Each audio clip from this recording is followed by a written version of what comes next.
dito. Sa Isaiah 46 verses 9 hanggang 11, sabi, "Remember the former things of old, for I am God, and there is none else. I am God, and there is none like me, declaring the end from the beginning, and from ancient times the things that are not yet done, saying, My counsel shall stand, and I will do all my pleasure." Sabi ng Panginoon sa Tagalog na nagpapahayag ng wakas mula sa pasimula at mula ng mga unang panahon na mga bagay na hindi pa nangyayari. Na nagsasabi, kumbaga, kaya mo niya sabihin kung ano pa yung mangyayari in the future. Ahead. Kumbaga, kaya niyang i-predict yung mga mangyayari. And then sabi ng Panginoon, ang sabi niya rin na may part na, ang payo ko ay mananayo, kung ano yung plano ko, yun ang masusunod.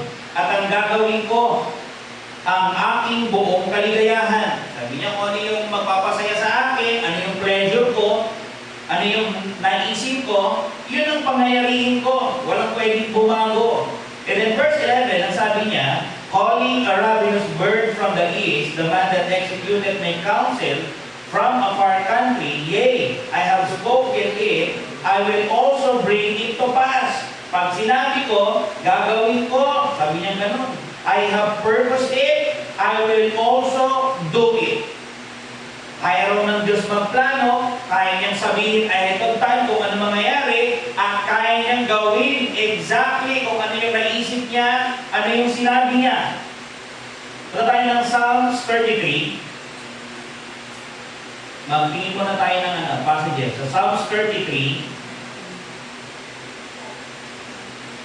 verses 11. Verse 11 na. The counsel of the Lord standeth forever, the thoughts of His heart to all generations. Take note yung word, the counsel of the Lord standeth forever. Yung plano daw ng Diyos, ang payo ng Panginoon o ang kanyang plano ay nangananayong matibay. Matibay yun, wala pwedeng bumalik, wala pwedeng bumago. Sa Jeremiah 29 verse 11, ito maganda to kasi yung pangako dito ng Panginoon, this is very personal. Yung kanyang mga ginagawa sa buhay, hindi lang sa pangkalahatan, pero sa individual. Ang sabi niya kay Jeremiah, ito, sabi niya, for I know the thoughts that I think toward you, or minsan yung thoughts dito ay plans. For I know the plans that I think toward you, saith the Lord, thoughts of peace and not of evil, to give you an expected end. Meron daw siya mga plano na gagawin niya sa lahat, na-involve yung lahat, pero may mga plano din daw siya doon kay Jeremiah, doon sa kanyang mga anak, individually. And then so on and so forth. Pero yung title ng aking message ay The Decrees of God. Mamaya, magtitignan natin ibang passages. Let us bow our heads and pray. Lord, next araw na ito, we pray for understanding, we pray for insight, we pray for blessing, we pray for humility, we pray for brokenness, and we pray makita namin ngayon ng matayo, ang aming mga puso ay manliit, magpakababa, sapagkat kailangan po ang nararapat na maitaas sa amin. Harapan o sa aming kalagitan ngayon. Bigyan niyo po kami ng kapayapaan, sa aming pakikinig, bigyan po kami ng concentration, and may you receive all glory, praise, and thanks to God. Ligtas niyo po nawa yung mga walang kaligtasan, nawa ngayong araw ay iparanas niyo po sa kanila yung miracle ng new birth for the glory sake of God. In Christ we pray, Amen. Again, ang title ng aking message ay The Decrees of God. Kumbaga, ano to, part ito ng series natin ha, yung What Does the Bible Teach?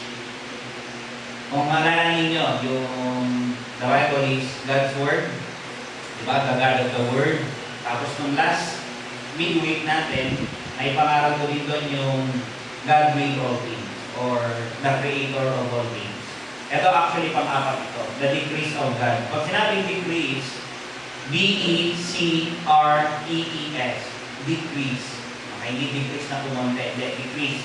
Ang idea ay plano, o layunin, yun ang ibig sabihin, yung mga plano niya, yung mga layunin niya, yung mga gusto niya. Yun ang idea. Yun yung pinaka-main lesson natin ngayong umaga. Actually, hindi naman ito bago eh. Okay? Na ipapangarap ko sa mga lumipas sa pagkakataon. Pero ang bago lang dito is under siya ng ganitong series.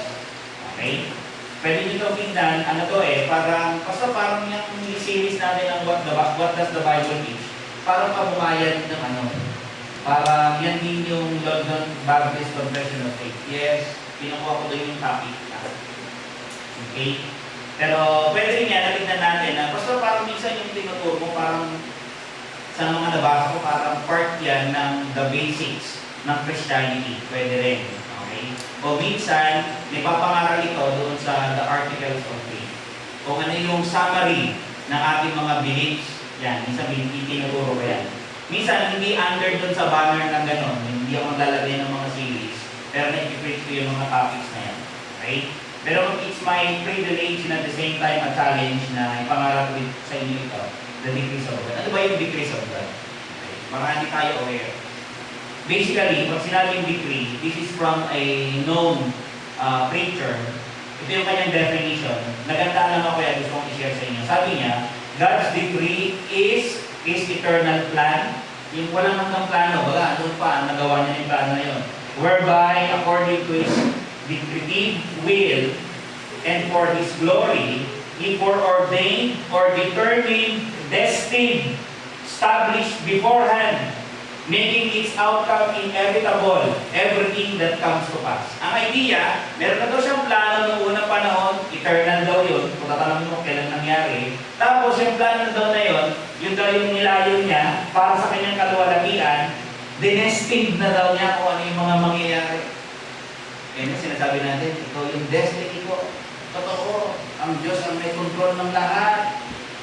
Pero, doon sa isang definition din, this is a summary from London Baptist Confession of Faith regarding dito. Yung decrees daw, halos the same. Sabi niya, the decrees or plans of God refer to His eternal, unchangeable purposes and decisions. Sabi niya gano'n, God foreordained everything. Lahat daw. Itinalaga niya, nakita niya raw kung mangyayari sa inaharap, tapos trinano niya at pangyayarihin niya para ipakita yung kanyang kaluwalhatian. Yung sabi ko sa summary, these decrees are absolute, independent, and executed through creation and providence. Ang ano ng mga words, pero in simple terms, yung plano daw ng Panginoon, yun ang pinaka-point. Meron daw siyang eternal plan, kung ano man yung mga plano niya ngayon, tutuparin niya daw exactly kung ano yung plano niya. Na-involve dito yung lahat at meron siya mga plano particularly sa bawat isa sa atin. Hindi ko ito ini-invento.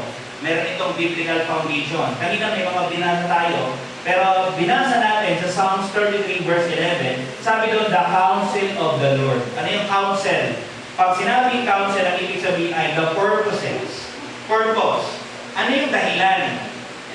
Bakit ginawa ni God? Meron siyang dahilan. Meron siyang gustong ma-accomplish. Sabi ni John Gill dito, ito daw yung mga bagay which are wisely formed in Himself. Ito ay yung plano daw ng Diyos, yung decrees of God. Ito daw yung mga wisely formed in Himself. Pinano niya sa sarili niya. Hindi ko to alam. Hindi ko rin alam.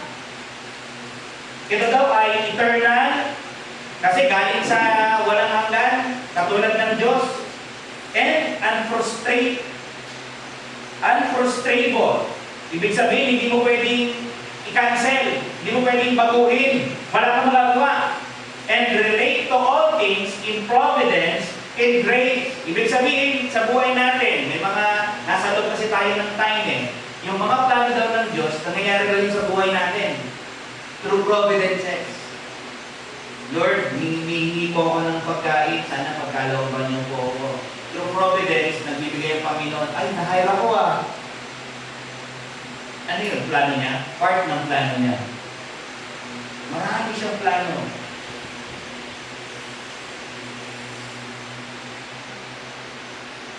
Minsan, yung word na counsel dito sa Psalms 33 verse 11, yun, the counsel of the Lord. Alam natin dito, yung meaning niya is yung purposes, yung mga design, yung mga plano ng Panginoon.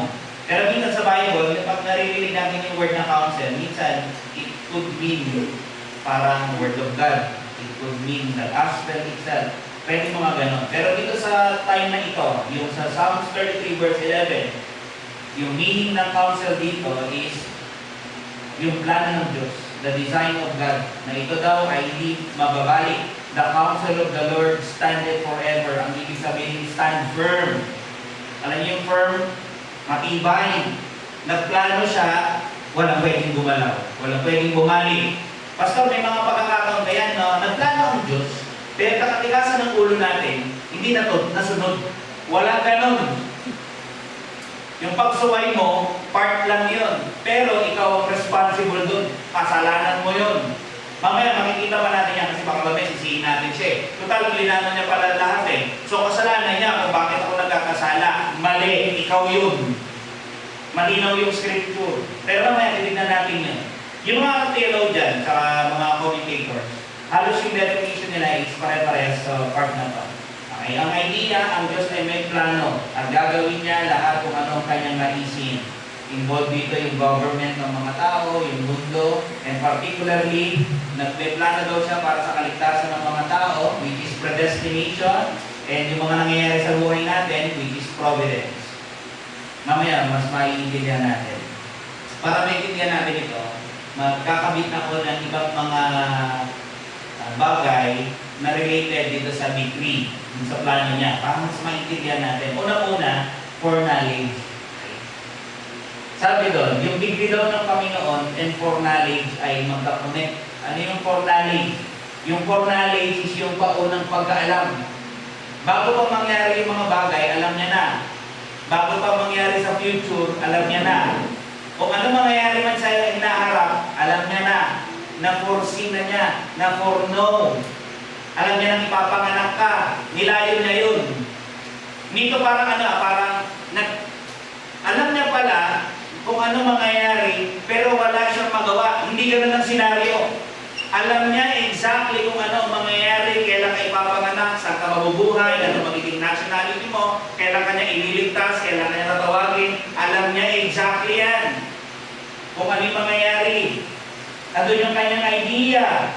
Sabi dito, meron siyang plano na kanina nabanggit natin hindi na magbabago. He has determined all things that must come to pass by His foreknowledge. Alam niya na kung ano yung exactly na mangyayari hanggang sa katapusan ng mundo. Hanggang sa katapusan ng buhay mo. Tayo parang yung buhay natin ina-unfold, di ba? Yung buhay natin sa harapan ng Diyos, alam niya na yung ending. Katulad dito, para mas maintindihan natin. Nakalagay doon sa Acts 15:18, sabi doon, ng Luke, sabi niya. Actually, pangangaral ito, nila Pablo. Sabi niya, known unto God are all His works from the beginning of the world. Ulitin ko Acts 15:18. Known unto God, alam daw ng Diyos, are all His works. Alam niya na kung ano yung mga ginagawa niya, gagawin niya from the beginning of the world. Hindi pa nakikreate yung foundation ng world. May plano na siya. Kailan yung pastor? Tayo kasi minsan nagpaplano spontaneously. Then pumunta na tayo doon. Gawin na natin. Tapos pag nandun na tayo, tignan na lang natin kung ano yung gagawin natin. Hindi siya ganun. Alam niya na agad. Determine niya na. Ito yung concrete na plano ko. Isa lang. Walang plan A, walang plan B, walang ganun. Isa lang. Plan A. Plan 1 lang. Tayo kasi ang daming plano. Kung sakaling hindi mag-succeed to, meron akong plan B, walang problema doon. Kasi bakit? Tao kayo eh. Tao ako. We are not like God. Siya omniscient. Alam niya na lahat. Tayo hindi. Yung life natin, na-unfold. Dahan-dahan lang. Siya, kita na lahat. Even doon sa future, kung ano tayo magiging at ano mangyayari sa atin. Yung ibig sabihin ng verse dito na known unto God, ang idea, He knows what He will accomplish. Ito, related ito doon sa sa life ng kanyang anak. Doon sa kapanganakan ng kanyang anak. Kasi yung context nito about doon sa kanyang death. Yung pagpapako ng Panginoon para nagulat ba ang Diyos nung naipako yung anak ng Diyos na, alam, parang wala sa plano ko yan. Dapat pinapinako ang anak ko. Walang ganun. Bago pa niya i-create yung lahat, alam niya na darating yung time, magkakasala ang tao. Alam niya na para mailigtas ang tao, kailangan niyang ipadalaga na at ang anak ang magliligtas at tutubos doon sa mga kasalanan. May papago doon sa krus, lahat ng detail, exactly, pati mga Romano, involved doon, lahat yun, pinano ng Diyos. Part lahat sila.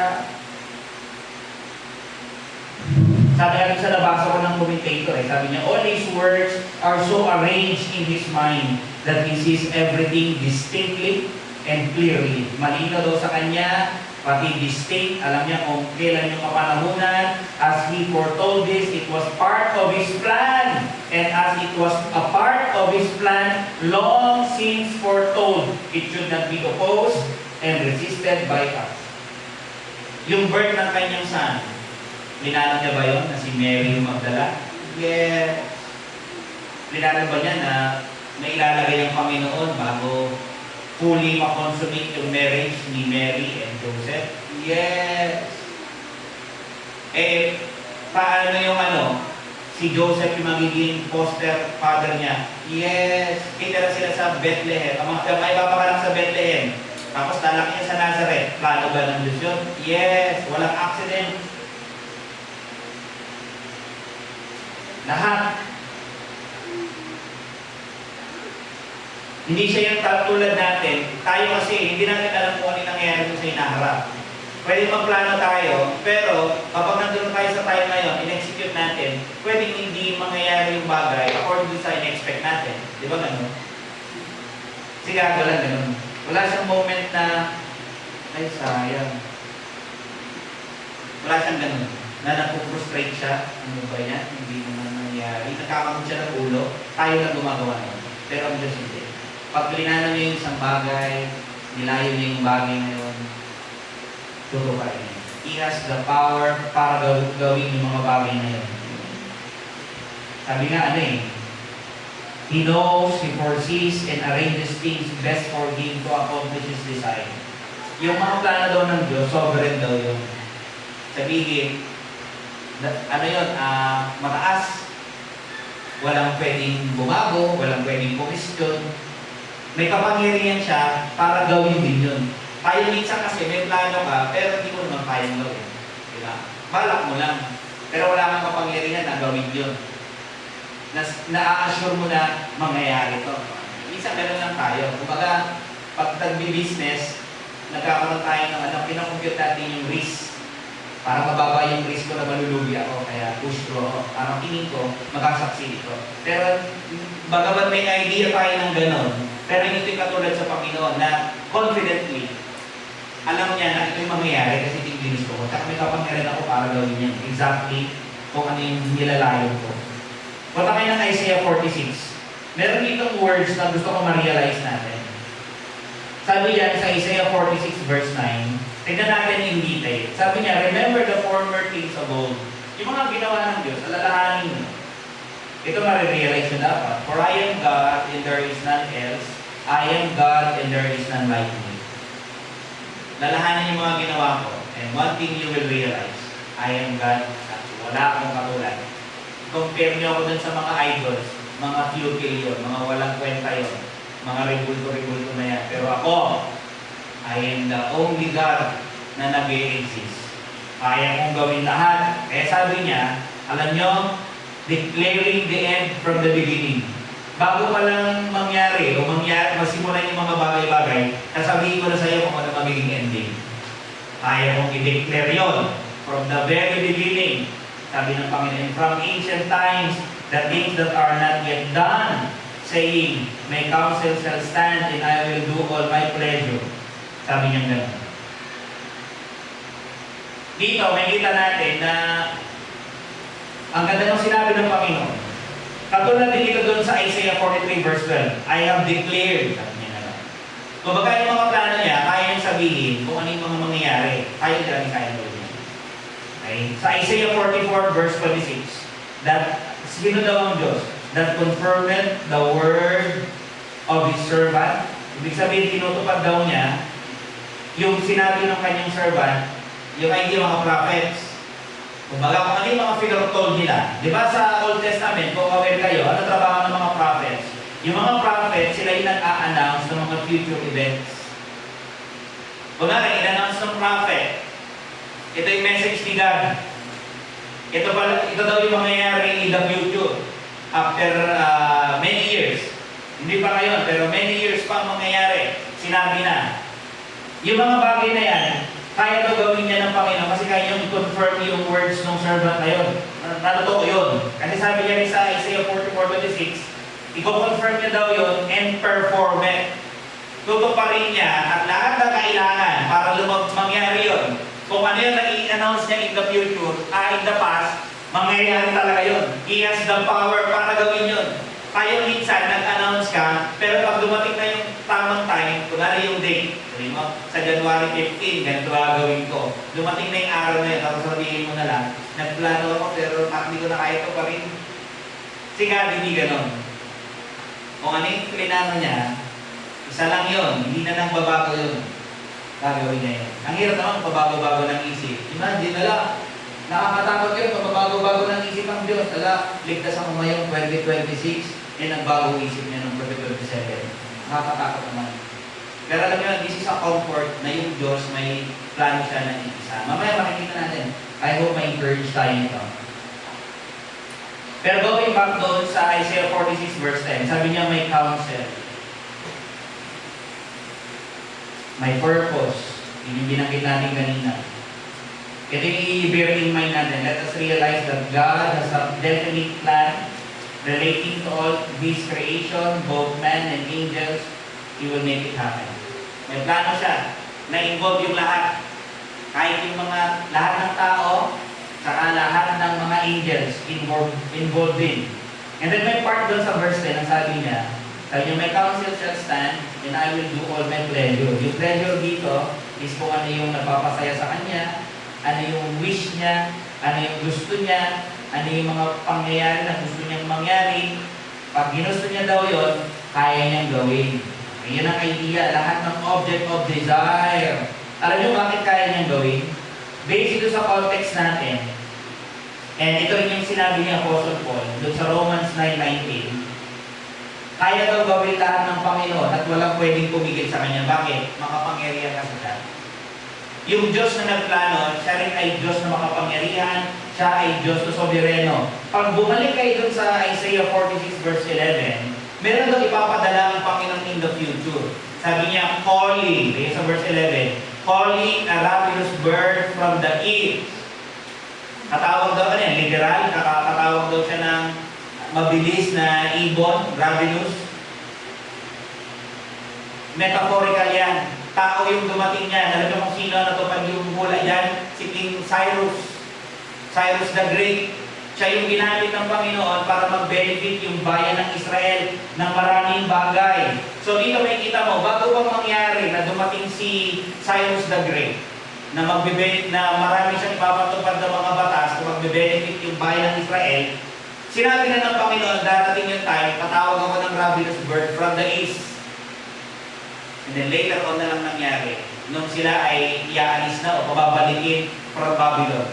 Ang daming plano ng Panginoon, hindi na natin tinutupan niya lahat yan. Kaya niyang sabihin from the beginning, bakit? Kasi nga, makapangyarihan siya, mataas siya, soberano siya. Yun ang makikita natin dito contextually. Dito yung plano niya toward the nation of Israel.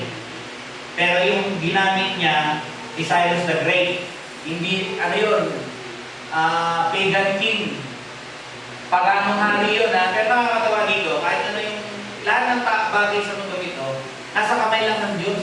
Di ba sabi, yung king's heart daw ay nasa kamay lang ng Diyos. Katulad nito, kaya niyang kontrolin lahat for the benefit ng kanyang plan. Para matupad yung kanyang mga plano. I-reserve niyo muna yung mga question niyo kasi minsan, very natural kasi sa topic na to naiisip nila, lahat pala plano ng Diyos Para naman akong robot. Hindi ko na magawa yung gusto ko. Di ba nakagawa mo? Lumalabas-labas ka, ano sinabi mo? Tsaka yung plano niya, hindi ko yung bagay na nakakasama sa'yo. Hindi parang bata na si mami naman, pinipigilan niya ako lagi. Di ba yung sinasabi mo yung makakasama sa kanya, kaya pinipigilan mo? Pag ganun yung attitude mo dito, para kang bata na hindi nabigay yung gusto mo, iniisip mo, masama yung nanay mo, KJ. Hindi ganun ang issue rito. Tanda ko, God is sovereign, God is powerful, God is wise. Wala siyang plinano na ikakapahamak mo. Lahat ng plano niya para sa kabubuti natin. At yun yung blessing. Punta kayo ng Romans 8, Romans 9. Para mas maintindihan natin, kasi nakita natin yung foreknowledge, nakakonect doon sa degree. Kung ano daw yung nakita niya, pinano niya, doon sa inaharap, yun daw yung itinalaga niya. And then, may part dito sa Romans 9:18, this is with regard sa kanyang sovereignty and decree. Ano yung sovereignty? Yung kataasan niya, yung will niya, yung power niya. Sabi niya sa Romans 9:18, ito in regard ng salvation. Sabi niya, therefore, hath He mercy on whom He will have mercy, and whom He will pardon it. Sabi niya, kakawaan daw ni God kung sino yung gusto niyang kaawaan. Pag ayaw niya, huwag mo siyang pipilitin. Hindi mo siya mapipili. Hindi mo pwedeng baguhin yun. Pero ang Diyos ay maawain. Pero sinasabi dito, yung sovereignty niya, gagawin ko yung gusto ko. Kung sino yung object na gusto kong bigyan ng mercy, siya yun. Pag yung ayaw ko, wala kayong magagawa. And then sabi niya, thou wilt say unto me, ito argument ni Paul. Kasi kapag ganun yung naisip natin, ay, grabe naman. Ang tendency natin, questioning. Bakit ganun, Lord? Parang hindi tama naman yan. Mayroon kang binigyan ng awa, tapos ngayon, sabi mo, meron kang hindi bibigyan ng awa. Parang unfair. Tingnan niyo sabi ni Paul, alam na ni Paul na ganun yung magiging mind ng tao. Kaya sabi niya, thou wilt say then unto me, why doth he yet find fault? For who hath resisted his will? Sino ba raw ang lumalaban doon? Sabi niya sa verse 20, sino ba nagreklamo kung question? Verse 20, nay, but O man, who art thou that repliest or disputes against God? Bakit mo siya pinag-question? Shall the thing formed say to him that formed it, why hast thou made me thus? Alam niyo yung context dito sa verse 21, may idea ng pattern. Alam niyo yung pattern? Yung, ano tawag niyan sa Ilocano? Yung gumagawa ng damdamili. Diba? Yung gumagawa ng palayo. Yung gumawa ka ng palayo, ito yung gusto mong design, sabihin ba ng palayo? Pangit naman. Ba't ganyan ang pagkakagawa mo sa akin? Ang ipot. Minsan naman, ang taas. Di ba pwede, mababa lang. May karapatan ba silang magtanong? Wala. Yan ang sinasabi rin ni Apostle Paul, who are you to question God? Na siya na yung pinakamatalino sa lahat. He's the wise God. Tapos pinapektin mo yung mga dealing niya.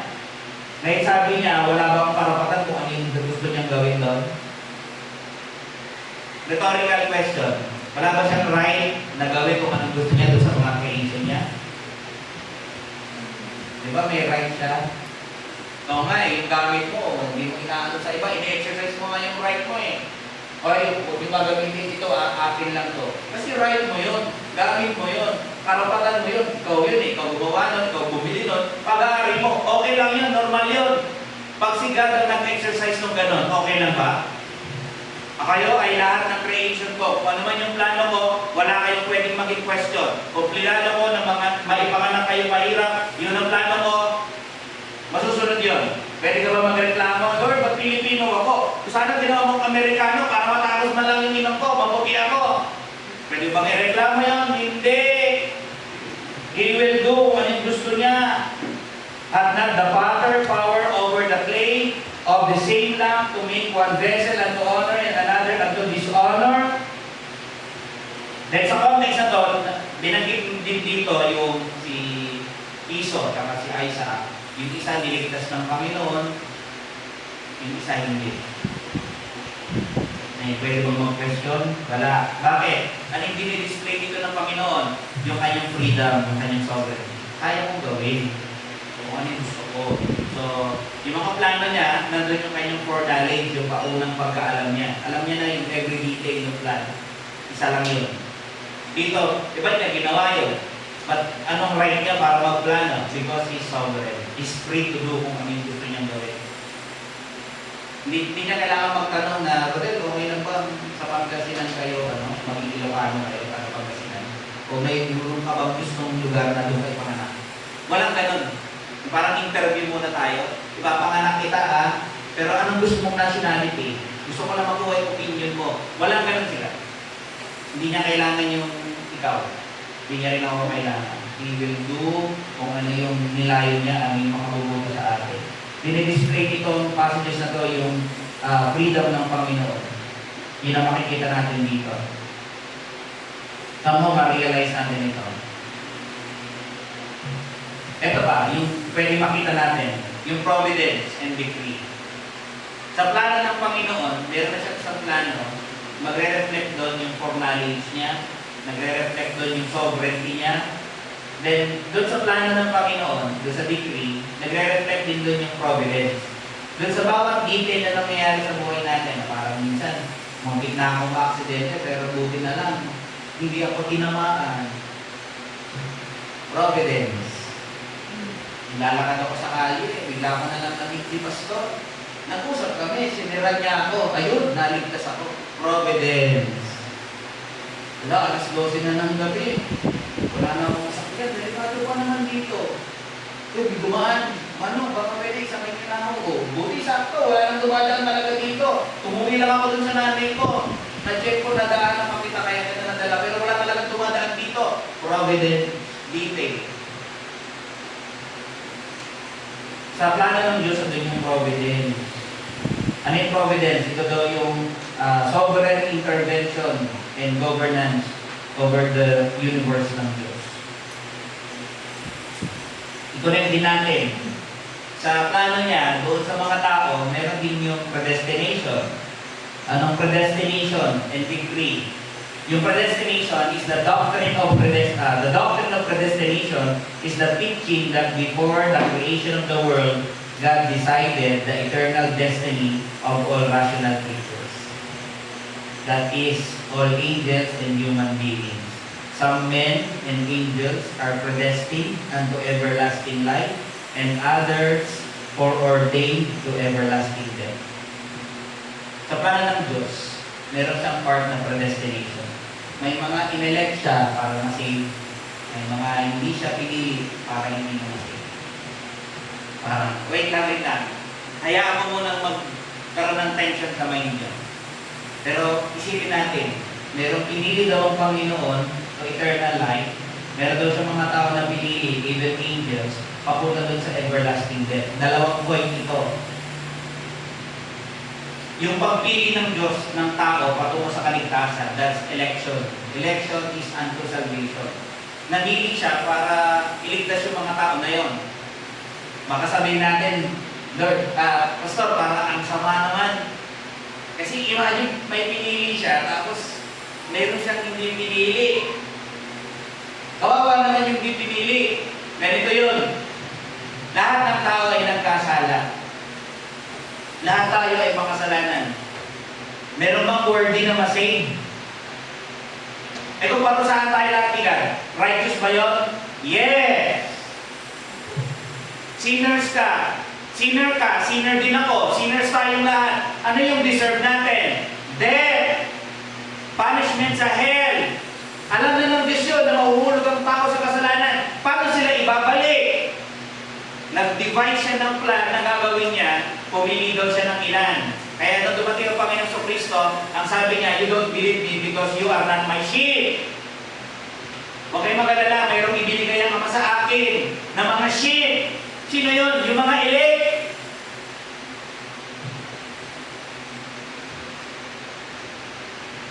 Sabi dun sa Ephesians, baka sabihin natin, Punta kayo ng Ephesians chapter 1, verse 4. According as He hath chosen us, ito idea to ni Paul, alam ni Paul. Aware siya sa doctrine ng election. Sabi ni Paul, according as God hath chosen us in Him. Pinili tayo ng Diyos sa Kanya. Kailan pa? Before the foundation of the world. Hindi ka pa pinapanganak. Hindi pa ako pinapanganak. Wala ka pang nagagawang mabuti at masama. Namili na daw siya. Anong purpose? That we should be holy and without blame before Him in love. pinili niya, having predestinated us unto the adoption of children by Jesus Christ to Himself. Ginawa doon, inampon. Pinili tayo para ampunin at maging anak ng Diyos.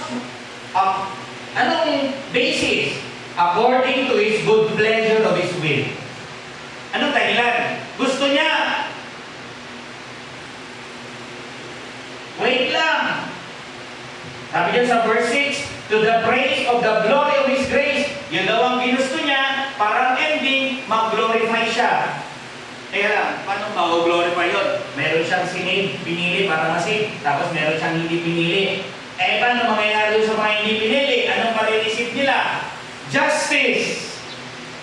Yung elect, i-reflect nila yung glory ng Diyos ng kanyang grace, ng kanyang mercy, na hindi naman sila deserving patawarin, pero pinatawad sila ng Panginoon. Kaya tatayo sa harap yung mga mananampalataya, Lord, thank you po, naranasan mo yung awa, yung biyaya mo, yung pagpapatawad mo. Pero on the other hand, paano yung hindi na-save? Sila ay magpapakita ng eternal justice ng Diyos hanggang sa walang hanggan, na yung tao na nagkasala ay parurusahan ng Panginoon. Yung isa ay tatanggap ng blessing, yung isa ay tatanggap ng wrath, yung isa ay election, yung isa ay reprobation. Ang ibig sabihin nun, reprobation is the term used to describe those who by default are left in their fallen human nature. Teka lang, baka sabihin nyo ito yung problema kasi. Parang ina-attribute natin, ay masama ang Diyos kasi hindi niya pinili. Kaya hindi na-save yung mga tao. Hindi rin. Alam niyo kung bakit? Yung mga tao na yan, hindi naman magbabago yan Lahat tayo hindi magbabago. Anong magiging dahilan? Bakit tayo babalik sa Diyos? Wala! Bakit ka bumalik sa Diyos? May ginawa siya. Naranasan ko yung grace. Kaya bumalik ako sa Kanya. Paano hindi niya binigay? Katulad din ako ng iba. So, ang default talaga natin lahat, we are heading to hell. Yun ang default. Supposed to be. Pero by God's grace, before the foundation of the world, may pinili na daw siya na makakatanggap ng Kanyang grace, ng Kanyang mercy, of all many people. On the other hand, yung mga by default, hindi pinili, sila ay mag-receive ng consequence ng kanilang mga kasalanan, which is death. Parurusahan sila. Tingnan nyo dito. Sabi doon, part nito ng sovereign will ng Diyos. Sabi doon sa Ephesians 1:5. Ulitin ko lang. According to the good pleasure of His will. Sovereign will. Gagawin niya kung ano yung gusto niya. Verse 9. Having made known unto us the mystery of His will, according to His good pleasure, kung ano daw yung kanyang desire, which He had purpose in Himself. Parang yung binasa ko kanina sa Romans 9:15, tignan niyo po. Ang ganda nito sa Romans 9:15. Sabi niya, for He said unto Moses, sabi ng Panginoon kay Moses, alam mo Moises, sabi ni God, Moises, I will have mercy on whom I will have mercy, and I will have compassion on whom I will have compassion. Kakapagat sa gusto mong kapagat, kakawa ko gusto mong kawaan. So then, sabi nga ng Paul, it is not of him that willeth, nor of him that runneth, but of God that showeth mercy. Hindi nakabakay yung mga bagay doon sa kung sino yung tao. Nakabakay lahat sa Diyos. For the scripture saith unto Pharaoh, even for this purpose. Ano ginawa niya ng Diyos kay Pharaoh? Sabi niya, I raised thee up, that I might show my power in thee, and that my name may be declared throughout all the earth. Ano ba ginawa ni Pharaoh? Di ba nagmatigas siya ng puso niya? Ito may tanong ako. Si Pharaoh ba binigyan ng pagkakataon para lumapit sa Diyos? Binigyan. Ilang plagues yung pinadala? 10.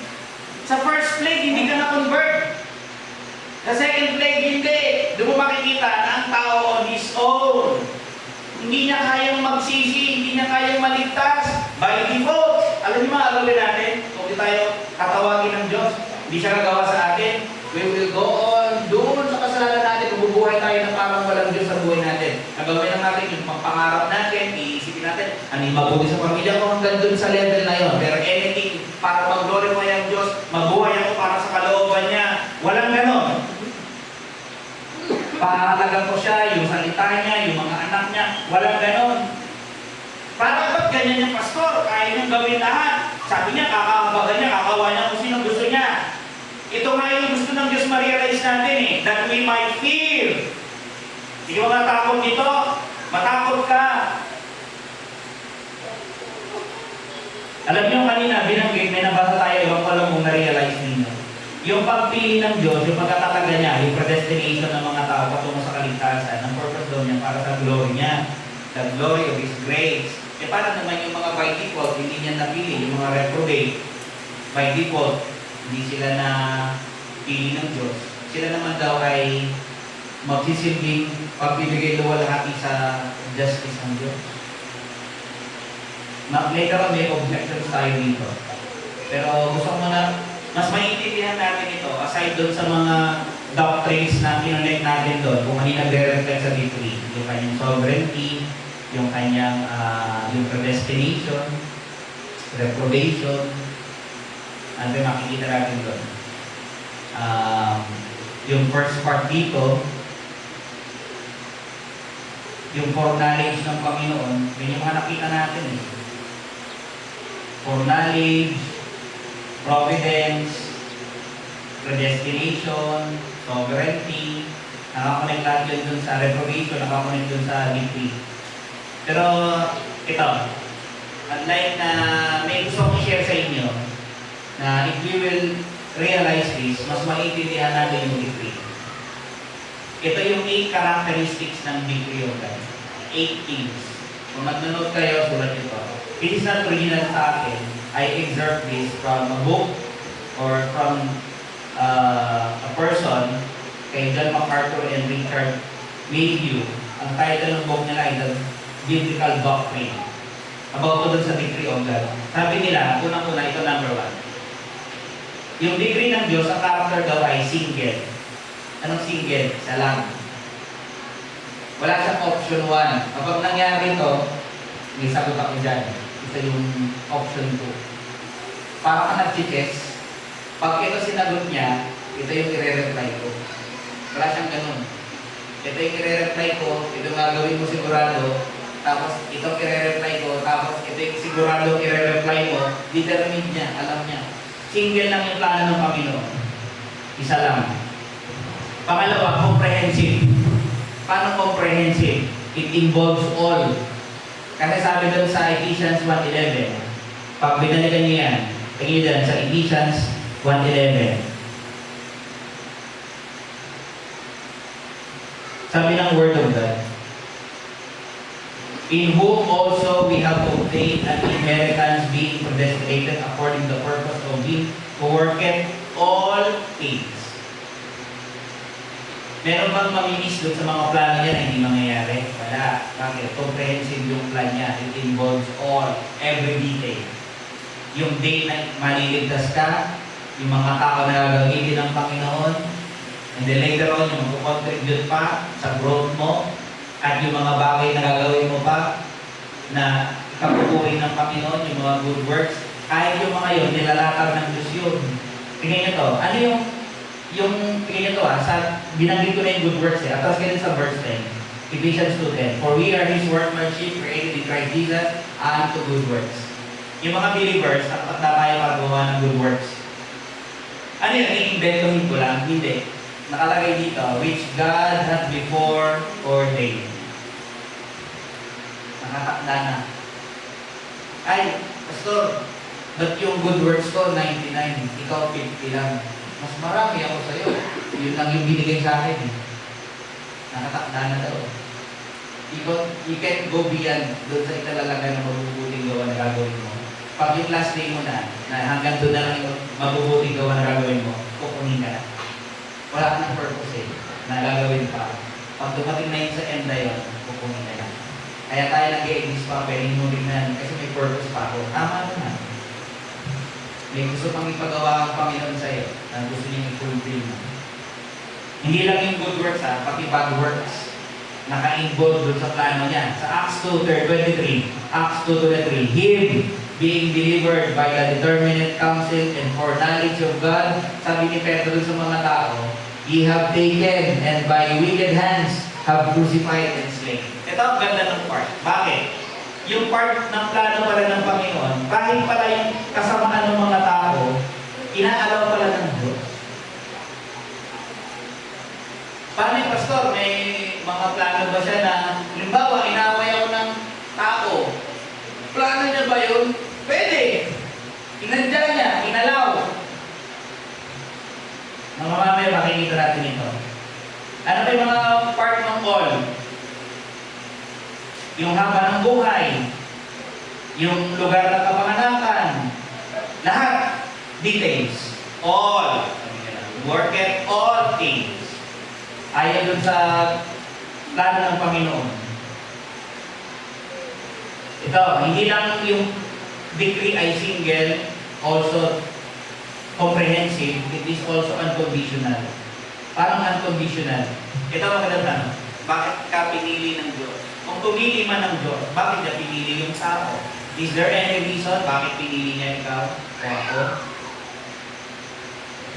Di ba? For all have sinned and come short of the glory of God. Lahat tayo madumi, lahat tayo ay makasalanan. Kaya yung dahilan ay wala sa atin. Lahat ginagawa niya according to His purpose, according to His own will. Sabi nga dun sa Deuteronomy 7:7-8 sabi ng Panginoon, kayong Israel, the Lord did not set His love upon you nor choose you because you were more in number than any people. Hindi mo kayo pinili dahil marami kayo eh. Hindi nga eh, baliktad nga eh. Dahil na konti kayo eh. Kasi konti kayo. Pero hindi ng reason, hindi nga dahil marami kayo eh. Kasi in reality, konti. So walang positive thing na pwede akong maging reason para pili ko kayo, sabi ng Diyos. Eh bakit niya pinili ang Israel? But because the Lord loved you. Decision niya na. Yun ang decision niya, wala nang pwede mag-question. Pang-apat, eternal daw yan. Before the foundation of the world, may decree na siya. Pang-lima, effectual. Ibig sabihin, sasabihin ko na sa iyo kung ano yung mangyayari dun sa inaharap. Yun ang magiging outcome yan, dinetermine ko na. Paano magiging ganun yung outcome nun? Kasi nga, effectual. Lahat na kailangan ko, gagawin ko para mangyari yung gusto kong outcome. Ganon yung decree ng Panginoon. Effectual. He will fulfill all intended purpose. Bakit? Makapangyarihan siya. Pang-anim, immutable. Hindi lang yan single, yung kanyang decree, comprehensive, unconditional, eternal, effectual, yan dito ay immutable. Unchangeable, ibig sabihin. Wala pwedeng bumago ng kanyang isip. Pang-pito, ito yung gusto kong makita natin. Ito daw ay ordaining sin and controlling its effect. Itinalagay niya daw yun. Ito yung nami-misunderstood. Ito yung gusto ko kaninang binabanggit ko na tignan natin mabuti. Kasi minsan kapag ganito, ay itinalaga niya pala eh. So yung Paul, yung nagkasala si Adam and Eve, itinalaga niya. So, kasalanan niya. Ito ba yun? Mali. Kasi God is not the author of sin. Siya ba nagsabi, Adam, kunin mo yan. Ang bala. Sabi niya nga, huwag, di ba? Huwag mong kakanin. Anong makikita mo dito? Nakikita mo dito yung freedom ng tao. Si Adam ay free. Kaya niyang gawin yung gusto niya. At sa ganung estado siya, na pwede siyang sumuway. Kaya dito may kita natin, hindi ang Diyos yung may kasalanan dun sa Paul. Ang may kasalanan dun sa Paul, si Adam. Kasi kapag sinabi natin na, total, dinigri na pala ng Diyos dati. So, kasalanan niya. Mali. So, ang nangyayari, hindi ka nag-take ng responsibility dun sa mga ginagawa mong mali.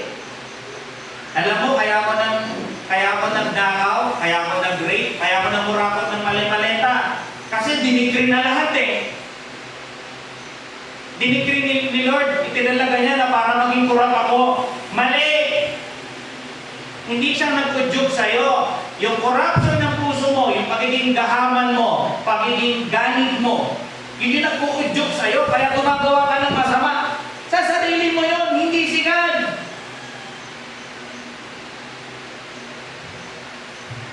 Ito yung ano eh, may decretive will, saka merong permissive will. Lahat ng bagay na masama sa mundo ito na ginagawa ng mga tao, permissive lang yun. Pinayagan lang. Pero kahit inalaw yung halimbawa, yung papatay ng Panginoon sa Kristo, inayaan niya na Roman soldiers yung magpako. Ano yun? Linano niya ba? Yes. Saan mag-fall yun? Permissive will. Inalaw niya na ipako yun na mga Romans. Yung ganong kasamaan. Pero never na siya natudok doon na may direct, siya yung direct cause. Alam niyo, ang plano ko talaga ipako yung anak ko. Kaya ganito gagawin natin. Ikaw, kayo kukuha ng ako, kayo ako. Huwag kayo mag-alala, gagawa ako sa puso nyo, ilalagay ko yung kasamaan doon para mag-isip kayo talaga ng masama. Hindi ganun ang mangyayari yan. Yung mga tao yun, they act freely doon sa kasamaan nila. Sabi nito, siya daw yung anak ng Diyos. Sige nga, sinampal-sampal ng mga sundalo. Pinag-indukan sila ng Diyos. Hindi, out of their pride. Sabi nito, siya daw ang Diyos, siya daw ay hari. Subukan natin, sinampal-sampal nila ngayon. Sabihin mo sa amin, kung talagang omniscient ka, sino sa amin ang sumampal sa'yo? Di ba niloloko nila? Ba't ganun siya? They are acting according dun sa evil ng kanilang mga puso. Dito mga yung decretive will, yan yung sovereign will. Okay? Yung nagagaranti na gagawin mangyayari lahat according to His will. Merong mga predestined sa salvation sa tao, meron din hindi reprobation. Kahit sa angels, meron din. May mga elect angels. Nalala nyo, ilan yung nag-fall na angels? Diba? 2/3. 1/3 yung pinili ng Panginoon. 2/3 nandun sila sa footing na may free will sila, ginamit nila para maging nakama. Si Adam nandun din sa ganung footing. Innocent si Adam pero hindi siya sinless. Innocent lang siya nun. Pwede siyang sumuway, binigay ng Panginoon. Ngayon sinasabi niya parang yung free will ng tama. Hindi. Okay yun nung una. Nag-worship sila kay God. Pero ngayon sa time natin, paano yung free will? Ngayon hindi na free. Bakit? Tainted ka na by sin. Hindi mo na gusto ang Diyos. Kung gusto mo ang Diyos, dapat puno-puno yung simbahan niya. Pag wala, pupunta lang pag birthday, pupunta lang pag may sakit, pag may hihingin. Diba? Lumalapit lang ako pag nangangailangan. Diba sabi nila nung kanta? Tapos sabi niya, patawad daw. Nakaalala lang kita pag meron akong kailangan. Ganyan ang tao. Yung fall of man, paano yun? I-allow. Bakit niya inalaw? Magandang tanong, no? Ewan na, tinatanong niya. Kasi nilagay yung puno sa gitna eh. Pag ganun yung tanong mo, para sinisisi mo si God eh. No? Sana pinigilan niya si Adam. Alam niyo kung bakit inalaw ni God yung fall? Sa pamamagitan ng fall, lalo siya mag-glorify. May marirealize mo at may experience mo yung forgiveness. Na-experience mo makatanggap ng grace. Na-experience mo yung mercy niya. Nakita mo, Lord, ang talino ng plano mo. Saka napakataas mo, saka napakabuti mo. Maintindihan mo yung goodness niya lalo. More than doon sa kung hindi next nangyari yung fall. So sa mo, kahit parang masama man yung nangyari sa fall, nahulog tayo sa kasalanan, pero sa kabila ng lahat ng yun, yung mabuting plano ng Panginoon para sa kaluluwalhati ng pangalan niya. Kaya ginawa niya yung mga bagay na yun. Ingatan natin sarili natin na sisihin natin ang Diyos. Kasi never naman tayo pinent ng Diyos eh. Hindi yung sinasabi ng mga tao eh. Kaya daw sila kasalanan daw. Parang kasalanan daw ng Diyos kung bakit nagkasala si Adam. Kasi nilagay yung puro sa gitna. Parang pinent eh, no? Ang sabi ng James, let no man say when he is tempted, I am tempted of God. For God cannot be tempted with evil, neither tempted he anyone. Hindi kanya utudyukan na para magkasala ka. Na ano ba yan? Ba't kasi hinire ng boss ko yung yung magandang babae nito eh. Kasalanan ni God to eh. Yan tuloy, papunligawan siya kahit may asawa na ako. Sabi nila, kasalanan ni God kasi tinanggap niya dito yung babae na yan eh. Ha? Inisip mo pa yung kasalanan mo sa loob mo. Isipin mo sarili mo. Masama yung iniisip mo. I-own mo yung kasalanan mo. Kaya let's be careful. Kaya ang ginawa ng Panginoon dun sa mga tao, hinayaan niya na lang sila dun sa kasamaan nila. And lastly, yung God-centeredness. Yung decree ng Panginoon, ang layunin nito is for God's glory. God-centered. Okay? Nagbe-benefit tayo. Kung napili tayo, nasave tayo, kinol tayo ni God effectually in time, nag-repent tayo, nanampalataya tayo, naranasan natin pagkilos ng Diyos, blessing natin yun. Pero hindi yung end na maranasan ko lang yung blessing. Hindi. Ang end nun is para mag-glorify ang Diyos doon sa na-experience ko. It will always go back doon sa glory ng Diyos. Lahat ng bagay na ginagawa niya ay para doon sa ikaluluwalhati ng kanyang pangalan. Ephesians 1:6, 12 and 14. To the praise of the glory of His grace, to the praise of His glory, and to the praise of His glory. Let me end with few things. Sa study natin ito, sana ma-realize natin ito. Alam niyo ba yung victory? Hindi niyo alam yun. Ano yung plano ng Diyos? Hindi natin alam. Siya lang ang nakakaalam. Plano niya kaya makatapos ako? Hindi ko alam. Ano bang dapat mong gawin ngayon? Siyempre mag-enroll. Hindi ko alam kung gusto ng Diyos na mag-aral ako Kaya ang ginawa ko, tumambay lang ako. Mali! Gawin mo, gamitin mo kung ano yung mga bagay na nasa sayo na pwede mong gamitin. Bagaman hindi natin alam yung decree ng Diyos kasi siya lang ang nakakaalam nun. Pero somehow, hindi necessary na wala tayong alam about God's will. Pero kayong alam. Bakit? There are things na ni-reveal. Kanina nag-Sunday school, anong gusto ng Diyos? Mabuhay tayo sa kabanalan. Nakasulat dito.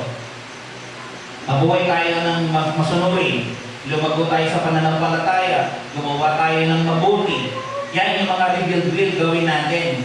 Kung tayo ay safe ngayong umaga, tayo ay pinili, itinalaga ng Panginoon, tinawag effectually, meron kayong dahilan bakit kayo nandito. Magpasalamat kayo, magpuri kayo, Lord of all many people. Katulad lang din naman nila ako, pero you chose me, you saved me. I thank you. And lastly, sa mga kaibigan namin hindi paligtas ngayong umaga, please, huwag niyong tanongin, am I elect or not? Huwag mong itanong yun. Hindi yun ang tanong. Plinano ng Diyos na ang tao ay magkasala, bahagi siya, para maluwalhati ang Diyos.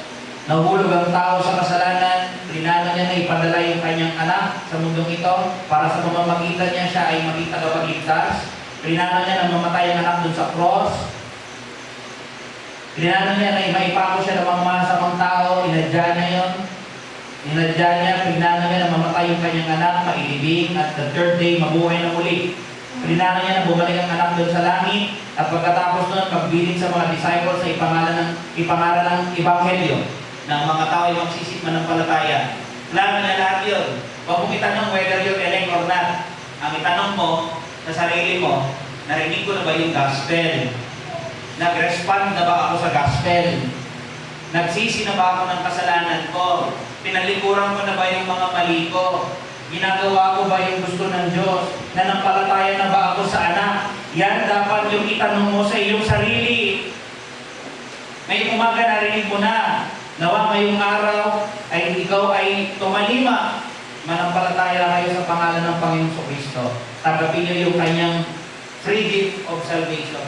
Wala naman kayong idaragdag doon Repent, sabi niya ganun, and believe the gospel. Believe and you will be saved. Believe and you will have eternal life. May you respond sa gospel ngayong umaga. Pagkatiwala mo yung kaluluwa mo sa Panginoon sa Kristo. And at the same time, may you be amazed dun sa decree ng Diyos. Dinigri niya ba yung day na to? Yes. That you will be here? Yes. Dinigri niya ba yan na yung mga kurap? Pinadya niya ba yan? Nahayaan niya. Pero makakaligtas ba sa kanya yan sa justice? No. They will have their time. They will receive their due punishment. Pero tayo, mananampalataya tayo ng mga filled with praises para sa ating Diyos ng mga. Go ahead and pray. Lord, thanks sa araw ko ito, and we give honor and thanks to you. Christ, my praise. Amen. Thank you for